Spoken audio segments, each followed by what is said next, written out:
All right, welcome to the Sharp Mind Show, episode 38. I'm Nate, your host, the Fit Future MD. Shop at SRSell.com, pick you up a cool, inspirational t-shirt today. All right, well, who knew you'd be waking up to a 200% gain if you own the company TMQ or Trilogy Metals? So Trilogy Metals is up 200%, right? So it was a $2 stock and it went up $4, right? On a rumor that the Trump administration is going to take a 10% stake in the company. So Trilogy Metals is a company that has, basically Alaskan stuff, right? They primarily explore for copper, cobalt, lead, zinc, gold, silver, that type of thing. So basically they own about, 500,000 acres of land that is in Northwest Alaska. The reason I think this one's interesting is because this one's actually a Canadian company. So it's interesting that the United States would take an interest in a Canadian company. But, you're seeing over and over and over again, stuff like this, right? You're seeing these small companies that are not profitable that, might need a little bit of help from the government. Instead of getting loans from the government's just saying, okay, or at least the Trump administration is saying, okay, well, let's take some funds and actually get these projects rolling so that we could actually be competitive in the world market here. So when you see stuff happening like this, we talked about this a little bit yesterday. We talked about what's called a sympathy play, right?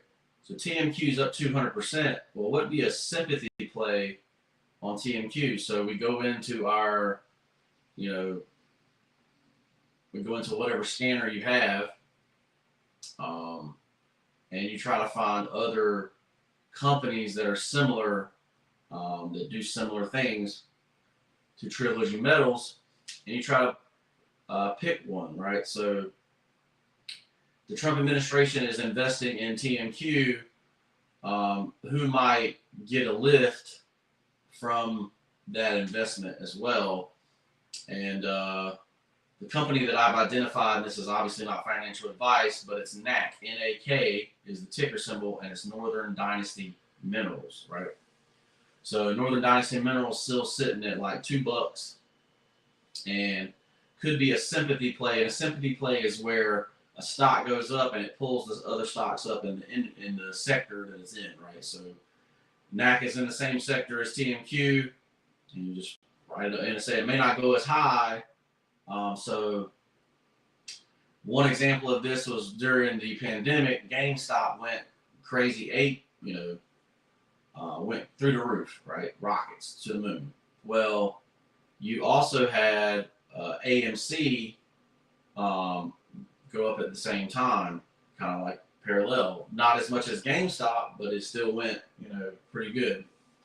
So, and we were actually going to the movies, a couple times a week at the time, because you were basically getting a private movie theater, here where we were at, to watch all the movies, and the movies were actually still good. So, unlike now, you're not really getting very many good movies coming to theaters, and then the ones they're streaming, they're just not that good. But besides that point, so we got a little extra on AMC as a sympathy play, right, to GameStop, right? So same thing, like I say, it may not 200, like NAK may not 200, but maybe 100, right? So maybe they go from 2 to 4, even 2 to 3 is a good run, based on a sympathy play, right? So keep that in mind. Like I say, not financial advice, but it's pretty crazy that you can get a 200% gain, and it may not even be done, but 200% in a day is about as good as it's going to get, right? So, all right. So this episode is brought to you by London and the Googly Goo, which is my wife's children's book. Be sure to check out London and the Googly Goo, available on Amazon. If you've got nieces, nephews, or children of your own, make sure you check out London and the Googly Goo, available on Amazon. All right. So, I'm going to talk about sports here a little bit. The Bengals trade Browns quarterback. The Bengals trade for Browns quarterback Joe Flacco in the wake of the Joe Burrow injury. All right, so the Browns are going to send a 2026 sixth-round pick to the Bengals, and the Bengals are going to give them a fifth-round pick. So the Bengals give the Browns a fifth-round pick for Joe Burrow and a sixth-round pick. For Joe Flacco and a sixth-round pick. So they give them the Browns are going to get a fifth-round pick for Joe Flacco and a sixth-round pick. Fifth-round pick. Anyway, is this a good move for the Bengals, or is it a bad move for the Browns, or is it a good move for the Browns, a bad move for the Bengals? So, everyone looked at the start of this season like, okay, they got Joe Flacco, so they're going to, the Browns are going to be going to actually win this year, right? Like, they got all the rookies. They want the rookies to learn under Joe Flacco. And then, but with Joe Flacco, they'll actually try to compete. And since that hasn't worked out, they've, obviously taken Joe Flacco out and put in one of the rookies, the guy from Oregon. But so obviously, since losing Joe Burrow, the Bengals are basically getting their butts kicked every week, right? Because their offense can't keep up. Well, Joe Flacco, has one of the biggest arms in the game, right? He always has a Super Bowl winning quarterback, but he's not mobile, right? So I feel like the Bengals are still going to have the same problem as they had before.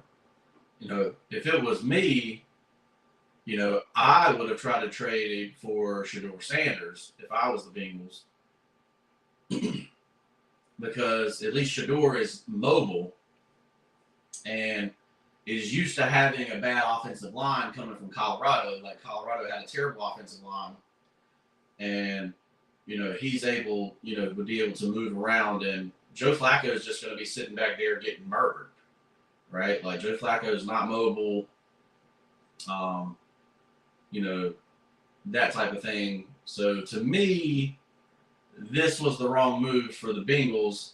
Honestly, with the Giants benching Russell Wilson, I would have gone after Russell Wilson. Just my opinion. Like, Russell Wilson's very mobile, can be behind a bad offensive line.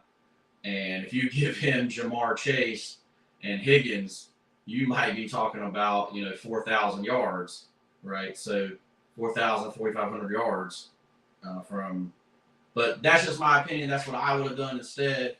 Let me know what you think about this Joe Flacco move to the Bengals. Obviously, the Browns had too many quarterbacks anyway, so they were going to try to get something for basically almost retired Joe Flacco is probably okay, but I'm just talking about the Bengals trading for him. Like, to me, it doesn't make any sense. I would have traded with New York for Wilson or Jameis Winston, somebody that can move, right? But that's just me. Let me know what you think in the comments. Let me know what you think in the comments below. Is this a good move for the Bengals? And who won the trade? Go ahead and give your opinion on who won this trade, right? So, all right, on to life coaching today. We got Adrian. Adrian is 35 years old, right? 35 years old. Career and family centered, but always feels connected, right? Connected in the digital world. Realizes that their child spends more time on the phone than seeing their parents, right? So just having a daughter myself, it's obvious, and someone that spends, almost 6 hours a day uh, between creating videos and posting videos, about 6 hours a day doing that, right? It definitely, and the average U.S. person spends 7 hours a day. Screen time is definitely a concern for most families, right? And I don't know about you, but if we go out to dinner, we see where parents just hand a screen to their kid, while they're eating dinner, and then they can, have their own little conversation while their kids got their headphones on and listening to the screen. So we don't really know what the long-term effect of that is. We do know that something is causing an increase in ADHD and all that kind of stuff. Not saying that it is screens, because they haven't, proven that it's screens. I will say that, TikTok has made it where it's harder to sit for longer periods of time without scrolling, right? So, that kind of thing. But so what do we do for Adrian here? Like what is so we have to change the habits, right? Mindset is that, okay, screens are bad. Excessive screen time is bad. Well, what do we got to change it with? We got to change it with, we got to change our habits, right? So if you're a person so you and your wife sit at a table and your kid sits at a different table at night and eats instead of sitting at the same table, or you give them you give them a tablet and let them do whatever while they eat, and then you eat with your wife, that's got to change. That habit's got to change, right? So you go with phone-free dinners. Obviously, number one, we honestly try to not be on our phones from the time we get home, from the time I get home from work until I post the 9 o'clock video at night, right? I posted a video at 9 o'clock every night, to hit the people on the West Coast. But, we basically want to do that. We do watch music videos, because I sing to my daughter every night. But other than that, 30 minutes of music videos, we try not to be on anything digital from the time I get home, right? Not saying it always is perfect, but that is the choice that we've made and the habits that we've created, right? So that is considered a transition from work to home, right? So you leave work at work, you don't pick it up when you're at the house, right? Now, that being said, there is a future coming where, your child has to be digitally adequate, I guess would be the word, or digitally knowledgeable, right? They have to learn the programs that are going to be effective in the future, right? So keep that in mind.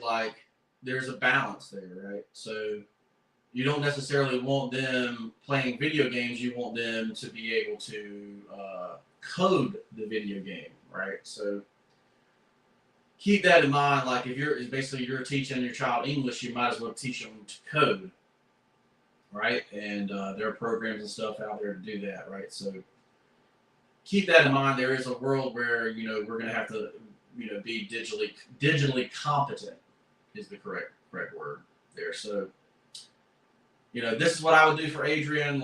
That's what I would say. I'd say from the time you get home to the time you go to bed, no tablets, no nothing. Spend time with each other, play games, that type of thing. Do the best you can. Obviously, you're not going to go from, okay, we're doing 5 hours on the tablet to no hours on the tablet immediately, but at least maybe you could cut it out at dinner first, and then cut out 30 minutes after dinner, and then cut out an hour after dinner, and then only have it, just a little bit, right? So you change your habits up, and you can change this screen time or connected problem with your children, and hopefully have a more beneficial connection to your children, right? So hope that makes sense for you. We're going to move on to the last thing, which is the quote of the day. And it says, self-reliance is the aversion of conformity. Self-reliance is the aversion of conformity. Aversion. All right, so it's very interesting because this is an Emerson quote, right? So Emerson, I can't remember when he was, but I think he's like 1800s, right? So, of course we had the Industrial Revolution, that kind of thing, where we became less self-reliant, moved into the cities and that kind of stuff. But it's interesting that we still have that same fight today, right? Where in your heart, you're like, okay, let's move out to the countryside. We can have, our 50 or 100 acres that's just ours, and we can make sure that it makes us food, and we have cattle and that kind of thing, and we just have our own homestead, versus conforming to modern society where you live in a neighborhood and you go to the grocery store for food and that kind of thing. So basically, when you conform to modern conveniences, right? You conform to, you use a dishwasher every day, but the chemicals in the dishwasher give you cancer or something. Like, you get water from a municipality instead of your own home well, where you can control, how much chlorine is in it, or if you use chlorine at all. A lot of wells around here where I live don't use chlorine at all. So, that kind of thing. So it's interesting that we're still kind of fighting that battle, right, between being self-reliant, and conforming to, society, right? So, but to be self-reliant, you have to be completely, against conformity, right? So, self-reliance means you don't go to grocery stores, you don't buy store-bought dresses and store-bought clothes. You make your own clothes, and that type of thing. So it's very interesting. Like I say, Emerson quote here, very old quote, and if you want to be self-reliant, you're going to have to not conform to society, right? So figure out what that means for you, and choose the path that you want. Like I say, you can get rich enough to have both, right? So, a lot of rich people now are purchasing farms, old family farms, and they're not worried about turning a profit. They're just worried about, if the world ends, that they have a place to go, or they have a place where they can go disconnect from reality, right? So that kind of stuff. I'm Nate, and I'm a life coach. If you're interested in working on your mindset, your skill set, and your habits so that you become more successful in your life, the goals that you want in your life, then hit me up for life coaching. Make sure you shop at instracell.com. Pick you up a cool inspirational t-shirt. Use code FITFutureMD for 20% off. Buy my wife's book, London and the Googly Goo, if you're interested. Like the video, subscribe to the channel. Comment down below, tell me what you thought about everything, and we'll see you in the next piece.